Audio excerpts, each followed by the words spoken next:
Hello and welcome to another episode of The Average EV. Today I'm going to be doing my 20,000 mile review and ownership update of my 2024 Chevy Equinox EV 3LT. Let's get into it.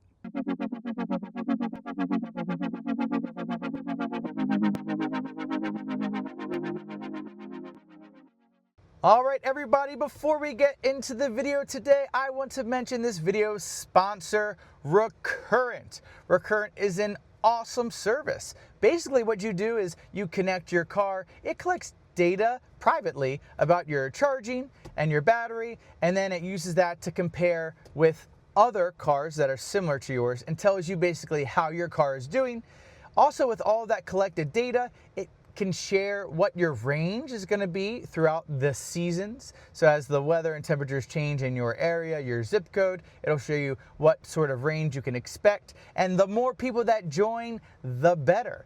So the more data that's collected, the more informed the information that is given back to us is, which is really incredible. I absolutely love Recurrent.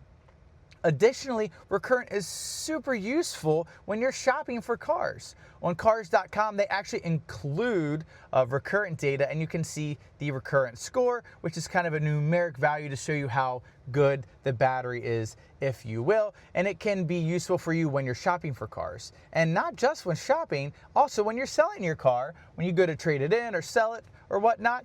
You can go to the dealer and be like, look, this is my Recurrent score. I have a 103. This battery is awesome. This car is healthy. And this car is definitely better than the car over there that has an 80 Recurrent score. So you can use it that way as well. Additionally, you can actually pull the VIN of a car on cars.com, and it'll give you a full report just like you see on your Recurrent report. So I absolutely love Recurrent. If you could, go ahead and join. It is absolutely free. They take privacy very seriously. They do not collect location data or anything like that. The only data they collect is battery and charging, and they use that to help you, and they use it to help you when you sell a car, like I said. Also, it helps dealers. Dealers can buy that data from them so that they know what the batteries are like on the cars that they have purchased from auction or whatever, or from trade-ins, so that they can sell them back. So Recurrent is awesome. Hope you all go ahead and do that free service, and let's get into the video. That's right, everyone. I have had the Equinox EV now for 20,000 miles, about 8 months. Yes, you should feel bad for my car. That's a lot of driving in 8 months, but I've really enjoyed all the time. And you know, one of the things I wanted to mention was people talk about how like road trippable the Equinox is because the charging isn't great. The range is actually pretty fine, but they talk about how the charging is not great, so you can't road trip it. And to be honest, I just don't find that to be true. Now, if you want to road trip fast, then yes, this is not the car for you. But I think if you're an average family like me and my family, that this car is actually perfectly fine, and you don't need to buy up to get something that you don't truly need. So in this video, I'm going to kind of give you my general ownership impressions over the last 20,000 miles. Talk about some things I'm not a big fan of, talk about some changes I would like to see either through software updates or in the 2026 model year, and then any other little things that come up here and there, and then we're going to call it a video. So let's go ahead and get talking about the Chevy Equinox EV. So a few things about the car. First off, I find it to be extremely comfortable to be in and to drive, especially given the price point. I really like the seats in the Chevy Equinox. When I came over from the ID4, I wasn't sure, but after living with it now for 8 months and 20,000 miles, I really like the seats. I think they're very comfortable. I have lower back issues. I have almost no issues in this car, especially when driving on long distances, which I have done multiple times. Additionally, I think this car has a ton of space in the rear for the passenger, driver, for the rear passengers. I think everybody can just be comfortable, plenty of room to spread out. I think it's really great for a family, especially like a smaller family like ours as a dog, plenty of room to do things. And then of course you have the roof rails here if you need a little bit more storage space. And also in the rear, there's the underfloor storage if you need a little bit additional space as well. So plenty of storage and space in this car. As far as driving is concerned, I think it drives really, really well. You know, I was thinking about this morning. A lot of people think EVs need to be fast, and they just don't need to be fast. And this car, not super fast out of the front wheel drive. You can get the all-wheel drive if you want it to be a little bit faster. Also, the 2025 model year is a little bit faster than the 2024 model year, which is what I have. Regardless, you don't really need a lot. If you're, at a stoplight with a regular Equinox, gas Equinox, and you take off, you're still going to beat the gas Equinox. A lot of people who are coming to this car are coming from gas cars that are underpowered and slow, and honestly, this is going to be a step up for most people when it comes to power, and in my opinion, I think more than enough. Now, was it always fun to have more power? Yes. And if you want to go, racing on the track, then don't get the Equinox. Get some other car that's more appropriate for that. But as far as like for the daily driver, for the family, I think this thing drives fine. The acceleration is fine, especially when you're driving down a highway. You can get out of your way perfectly fine. Suspension is great. I actually have the 3LT, so I have the 21-inch wheel and tire setup here. A little bit narrower of a tire, and it's actually pretty okay. The bumps are a little bit harsher than maybe I'd prefer, but there are the 19-inch that have the higher profile, and that's going to be a little bit more plush and comfortable ride. So if you really like all the things that are in the higher trim LT with all the added packages, or the 3LT if you're looking in the used market, you can just swap on some 19s from maybe another car, and then you'll be good to go. But yeah, I think that drives fine. Handling's great. Like all EVs, it's got that low center of mass. Feels great driving around the corners. Again, it's not a sports car, but for my needs as a driver and a daily driver, I enjoy it very comfortable.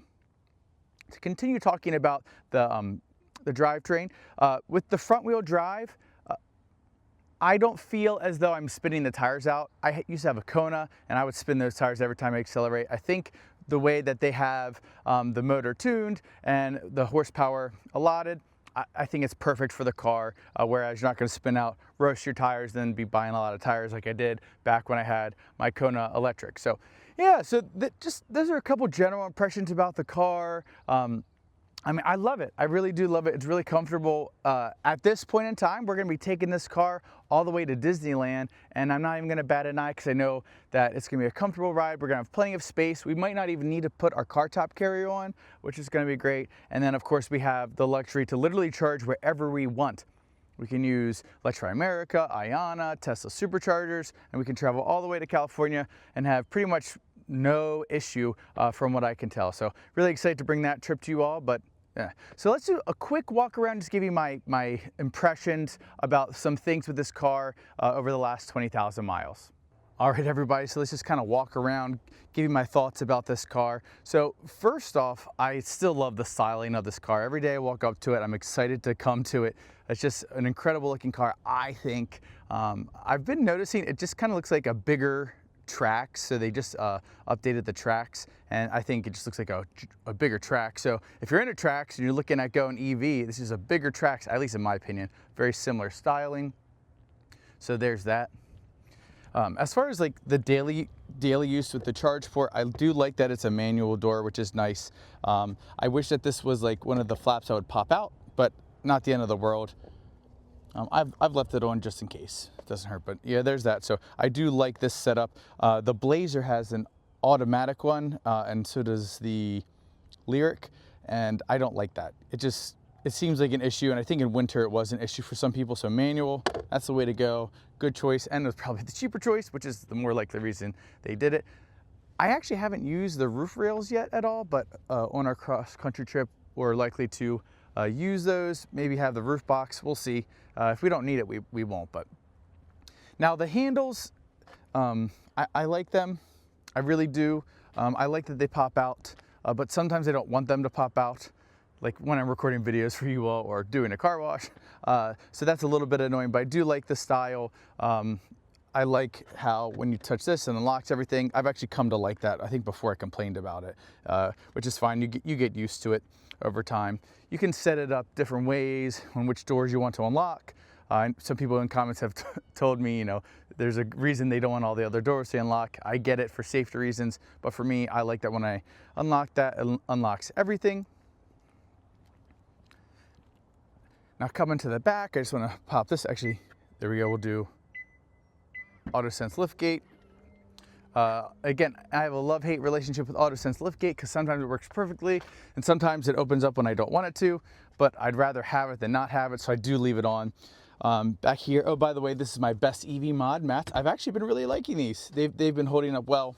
But anyways, under here, got some storage. That's where I decided to keep my EV SE, and then here is a really nice space, which I don't use for a lot, but I'm sure some other people would. Still wish that this area with all these plastic cutouts would just have been a flat floor all the way across, but you know, can't complain about everything. Here, I do use this. Obviously, I'm storing hot hands there now, but it's about to be, well, it is springtime now, so I'll probably move those out and put something else there. But yeah, I really enjoy the storage space. I think it's really usable. I don't know, I'm really a big fan of the storage space in this car. And I never drop these seats down at all, if I'm being honest, but it is pretty easy to do. And it's getting called to my son's car seat, but it goes nice and flat, which is nice. All right, so let's close that. And just a reminder, AutoSense liftgate is on higher trims. I don't know the exact package for the 2025, but it is something you have to have optioned. So yeah, I think those are my general just impressions about the outside of the car. I think it looks great. I really enjoy it. My son really enjoys seeing other Equinoxes. And one time we were at Costco parking lot and an Equinox EV drove by, and he was very excited. He was screaming about it. So, but yeah, he thinks it looks good. I think it looks good.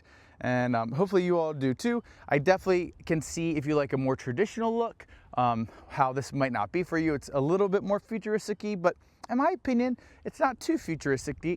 That's hard to say. And I think it's really unassuming, and I don't think it immediately looks like an EV, which can sometimes be an issue if people aren't a big fan of EVs, and they'll say something to you or coal roll you or whatever, but I don't know, I've enjoyed it. So now let's go ahead, hop inside and talk about some things that I like inside the Equinox. Okay, we're inside the Equinox, and you know, I really like this car. I like being in it. The blue, I wish it was just black, but it does still look nice, the blue with the kind of white, grayish, cool gray, I think, or sky cool gray color. It does look nice, but I wish it had just been black, but that's okay. I like being in here. I feel comfortable. The seat's comfortable. It has all the power adjusting if you want. My particular trim has the memory seats, which is really nice, and you can set the memory seat to the key fob, and my wife and I do that, so when I hop in, it's my seat settings, and when she hops in, it's her seat settings, and mirror settings as well, not just seats, which is really nice. I really like the steering wheel and this leather material. I've been enjoying it. I do enjoy Super Cruise. I'm just gonna be honest. I do like it. Is it a necessity? No. Will I update my subscription? Not sure yet. I'm pretty sure you can month to month it, so I'd probably be more likely to, once the subscription's over, I think in 3 years, to not renew it and then just renew it if we're on long road trips or something like that. I do enjoy this regen paddle over here. I don't know if y'all can see that. Yeah, it's right there.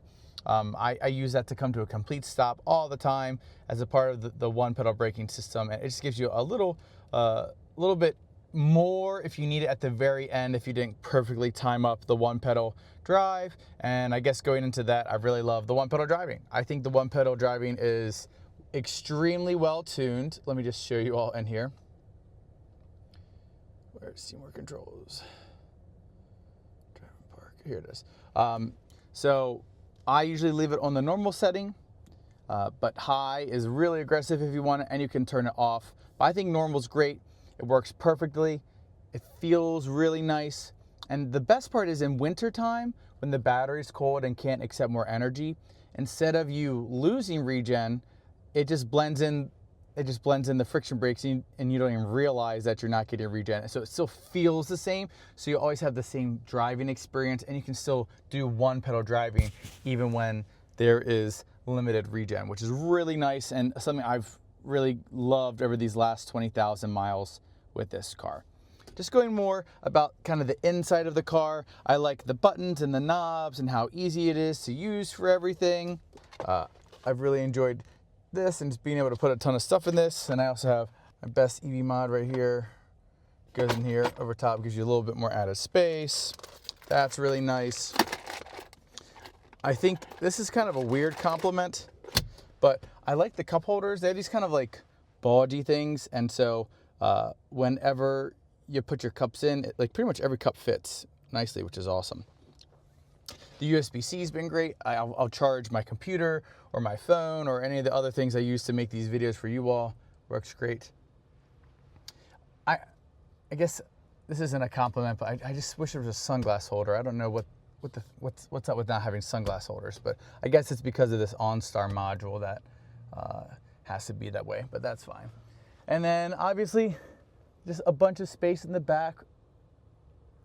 Really nice. My son loves being back there and getting his handprints and fingerprints all over the window. He's a big fan. All right, so now what I want to do is actually, let me talk about the driver's display. I love the driver's display and how you can adjust it to different ways. The map setting is cool, so I use this sometimes. And then the other one I really use the most is this one right here, which I like. And you can program and put whatever you want on the current trip, where current trip is, all sorts of things you can add there. I just leave it like that, and the music is over here on the right. And then when you're charging, this shows your charging power, your state of charge. Really great setup there.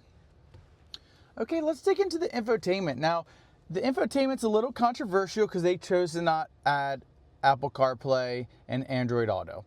And people are upset about that, and I totally get it.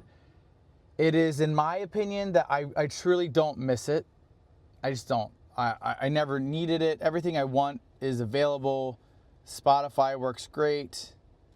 That's what I always use. And then I don't even use a better route planner because the built-in route planner is really good.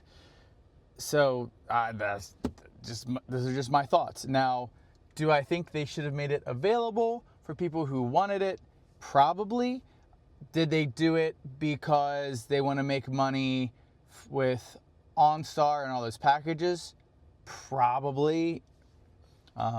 But it's my understanding that you can not have the package and use your Wi-Fi off your phone to make everything work.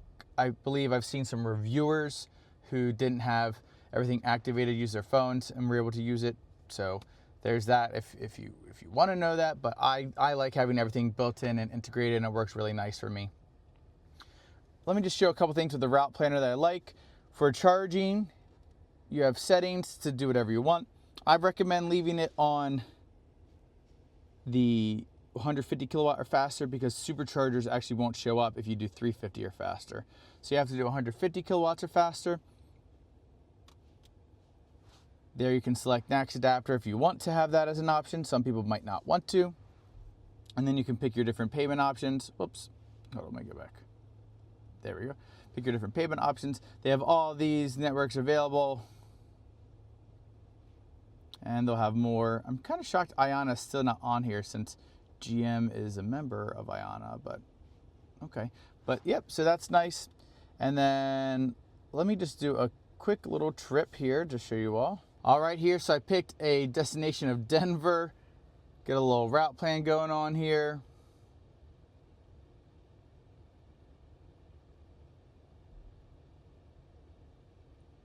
Depending upon how far away the target is, or destination, I guess not target, depends on how long it takes to load. Here you see it finally came up with a plan. 1 day, 9 hours, tells you how much you'll arrive at with, and you can actually adjust it if you want, and that's for your arrival into Denver or whatever your destination is.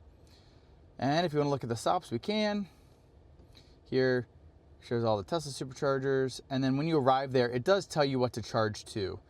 It doesn't display it here. I wish it would be like 17 to 40%, and then you leave. That would be nice, but it shows you times. So really nice. Love this feature and integration, and it's just so nice. Now, it's not Tesla-like. Obviously, Tesla's is much better, but it's still really good, and it's been extremely accurate for me. I would even say it's been conservative, and I'd rather be conservative for the average EV driver, just so you all don't end up running out of charge. And I can confidently say that this is a great system to use, and I can highly recommend the car because of this system. Okay, so let's get out of here with the map. Do love that. Charging. So with the charging, you know, I don't love everything about it. And this screen, it's fine, whatever. You can adjust in percentages of 5%, which is fine. But what I do like is this right here. You can manually precondition your car right there. You click that and it'll warm it up. You're gonna want that more so in the winter. And in the winter, you know, you're gonna need to expect at least 20 to 30 minutes minimum for your battery to warm up, if not more. I would probably just recommend routing to chargers if you're going on a trip, and it will precondition for you, which is a lot easier, but that's that. So enjoy that. As far as everything else, the Play Store doesn't have much that I'm really interested in. I'm hoping one day they can expand upon that, but you can at least get some things there. Amazon Music, Audible. If you like a better route planner, Plugshare, those are things I have. Now, one thing I do like is I do like having the Google Assistant. I think it works really well most of the time. That's what I'll say, most of the time. Every once in a while, I'll use it and it won't work, and then I'll do the command again and it'll work. So I don't know what that's about.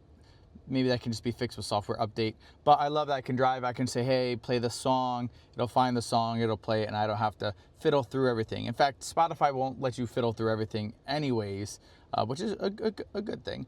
But yeah, really enjoyed that and all the capabilities it has. I probably don't use it as much as I could. Now, if you wanted to, you could add Alexa instead of Google Assistant, but I think Google Assistant's probably the way to go, at least in my opinion. Now, something, I do like it, but I don't use it a lot, and not every car has it, but it's Auto Park Assist. Now, I don't like it for regular parking spots, but what I do like it for is parallel parking, and I can parallel park, but sometimes you're like stressed out and you just want to parallel park and get on with your day, and it parallel parks really, really well. So I actually do enjoy that, and I have used that a few times during my ownership of this vehicle. Aside from that, there's really not much in the infotainment I want to talk about. I mean, it's really snappy, easy to use. I think it looks great. I love the size, and you know, I think most people are going to enjoy this. And this is the similar infotainment across all of the Chevy vehicles, and then the other GM vehicles are extremely similar as well. Maybe a little bit different looking to make it match their brand and whatnot. But you definitely enjoy this infotainment system and experience. I think if you're buying the car based on technology, I think you'll be very pleased with this. I know it doesn't look as nice as Tesla and seem as great, but it for most people's needs, it works perfectly, and I don't think you will be displeased.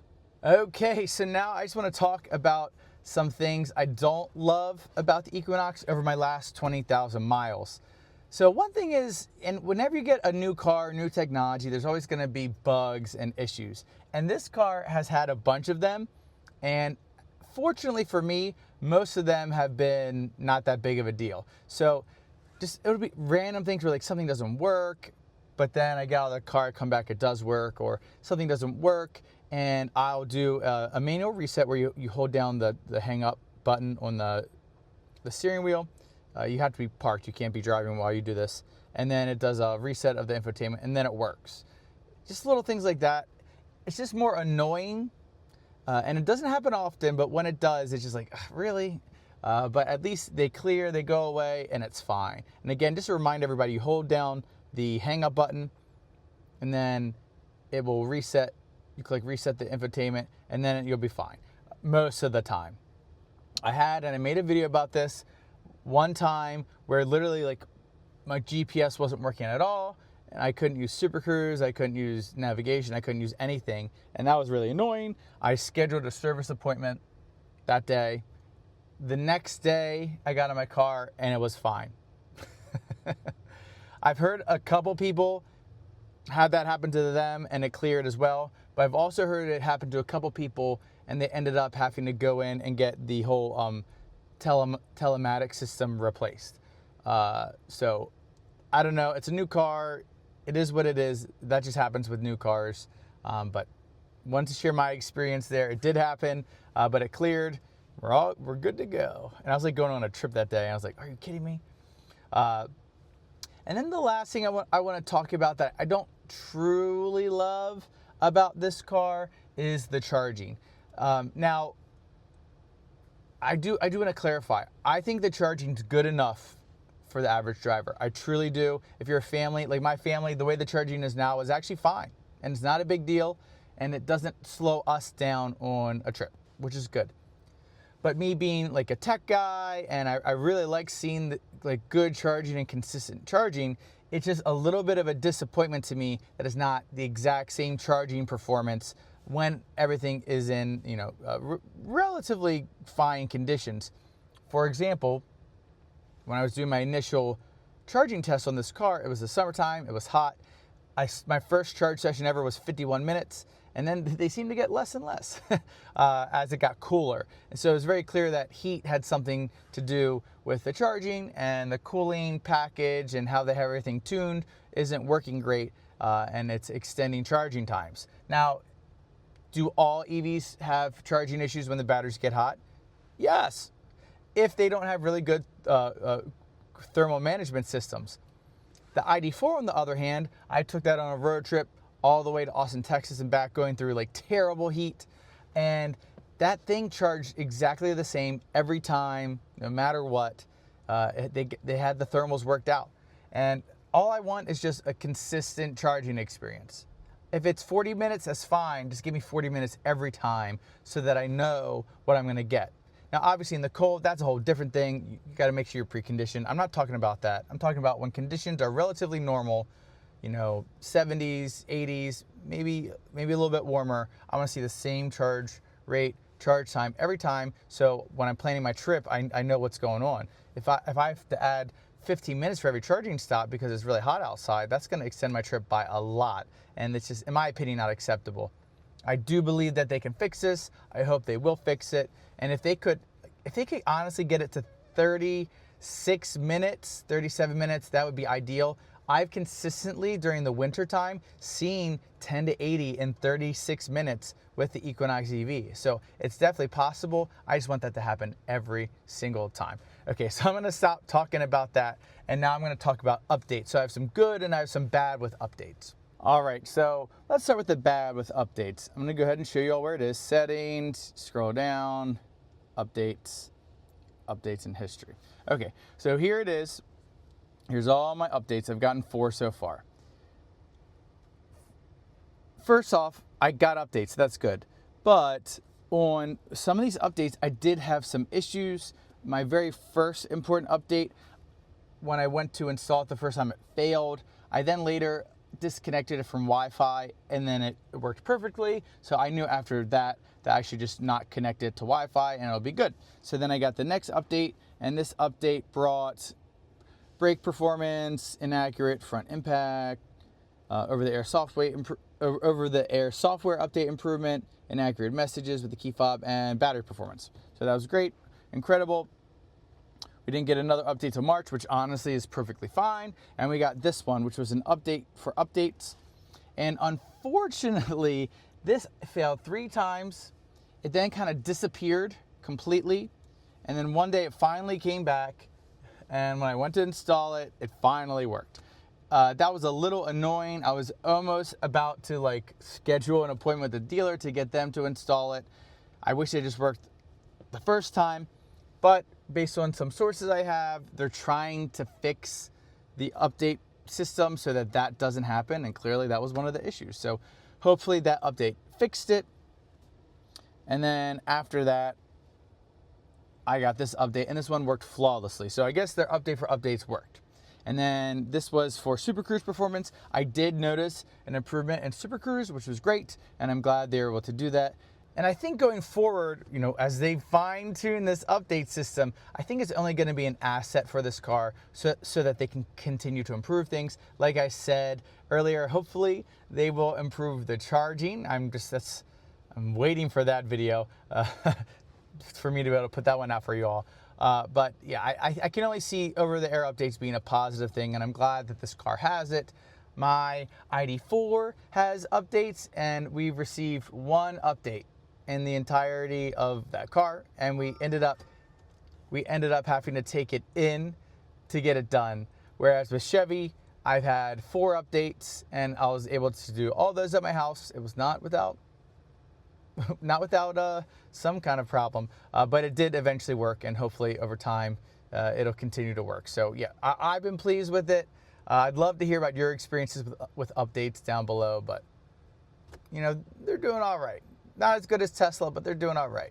Okay, so now I just wanted to give like my short list of some things, some improvements that I'd like to see for this car. They could be either hardware or software, whatever they need to do to make it happen. But first thing is, I would really love for there to be like a video option in the infotainment. It's just such a big screen, and it would be such an asset for people while they're charging that they could watch a YouTube video or some other video on their car. So I wish that they would add that. I feel like that's as easy as a software update or a new app added to the store. Hopefully that will come.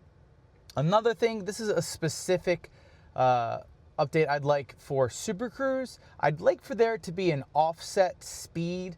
So where, like, if the speed limit's 60 miles an hour, you have an offset of 5, so it'll drive at 65.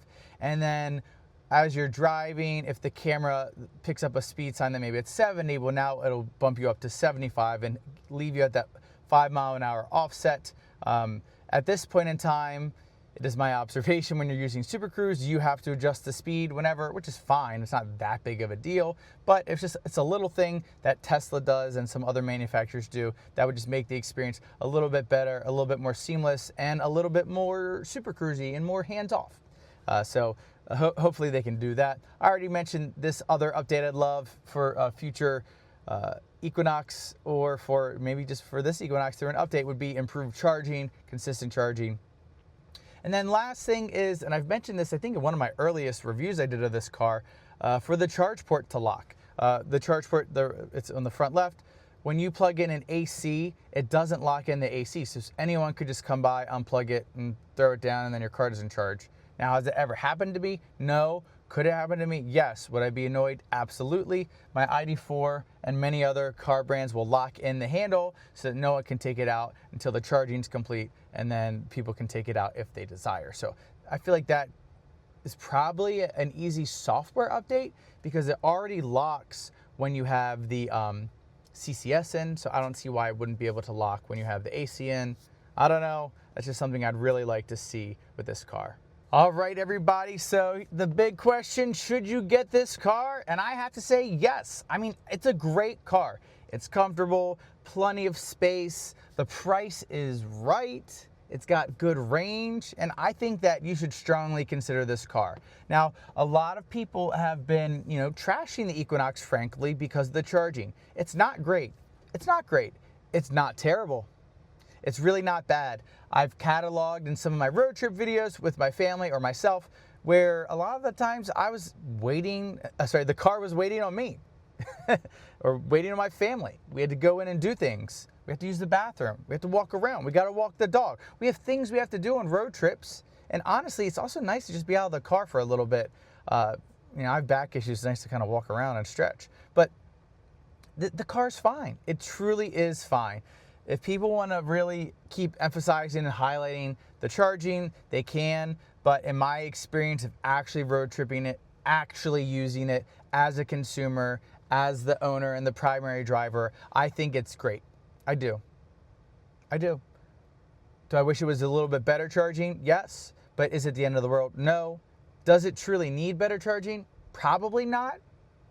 But hopefully they do make it a little bit better. But anyways, so if you're hearing all this talk about the charging and it being bad, you know, think about your driving style, how your family travels, and see if it really is going to be an issue for you. If you're someone who's going by themselves and you're wanting to go across country as fast as possible and, you know, be as efficient as possible, well, this might not be the car for you. But I think that's such a limited use case. And one thing too I wanted to add, people act as if like we're road tripping every day of our lives, and that's just not true. Most people road trip once or twice a year, a pretty long distance. So I just think buying a car based on, I don't know, maybe 3% of the driving you're gonna do in that car in its lifetime probably isn't the best choice. And when you actually look at it in that 3% use case of taking on road trips, it's really not that terrible, especially for a family. Then I think it's, you know, an easy decision to make. That's my opinion. Maybe it's not a popular opinion, but I'd love to hear other people who maybe own this car and their experiences, if they've had a positive experience, because truly I've had a positive experience. When I got this car, you know, I knew it was going to be good content for you all. I was also intrigued in it ever since Chevy announced it. So I got the car, and I thought I was going to be a little bit disappointed with the charging.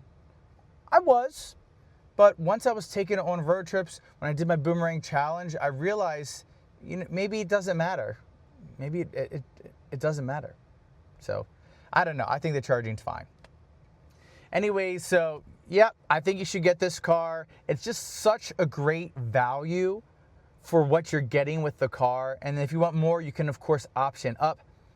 I think the best package combo to get with the 2025s is get the LT, do the front wheel drive, and then get the comfort package and get the second safety active safety package. That kind of gives you everything you want. It gives you all the heated seats in the front and the heated steering wheel, and it gives you the power seats. It also, with the safety package, gives you the surround view, which I really love the surround view. I don't even think I talked about that earlier in the video. Big fan of that. I use it all the time because I like to be perfectly square in a parking spot, and it allows me to do that. But the LT with the comfort and the active safety too, it's $37,000. That includes destination. And then if you have if you qualify for the tax credit, you can get $7,500 off, and you're getting a really nice vehicle for just under 30 grand. Yeah, a really nice EV for just under 30 grand. It's just such a good value, in my opinion. So yeah, is this the best EV? No. Do you get a lot for what you pay? Absolutely. Like I said, it's just such a great value, and I can highly, highly recommend it to you all. And if I'm being honest, if I had to go back and do this all again, would I get this car? Yes, I would. I actually would. I came into it a little hesitant because of some of the things, and you know, you always feel like you have like a little bit of buyer's remorse, or maybe you all don't, but I do every time I buy anything. But once I've been in it, I've been enjoying it as my daily driver. I've been enjoying it on trips, and even I would get it again. All right, everybody, that's all I have about the 2024 Chevy Equinox EV. This is an awesome car. It's an awesome value. And if you're looking at it, I say go test drive it, and I really don't think you're gonna be disappointed. It's just such a value, and it's hard to pass over. As of the recording of this video, you can actually still get the tax credit, so you get that taken off if you qualify as well, and your state might have some credits as well, and you might be able to get this for a really, really good price. So yeah, that's it. I hope you all enjoyed this video. If you haven't already, please remember to give a like, a subscribe, hit the notification bell, and I will catch you all next time.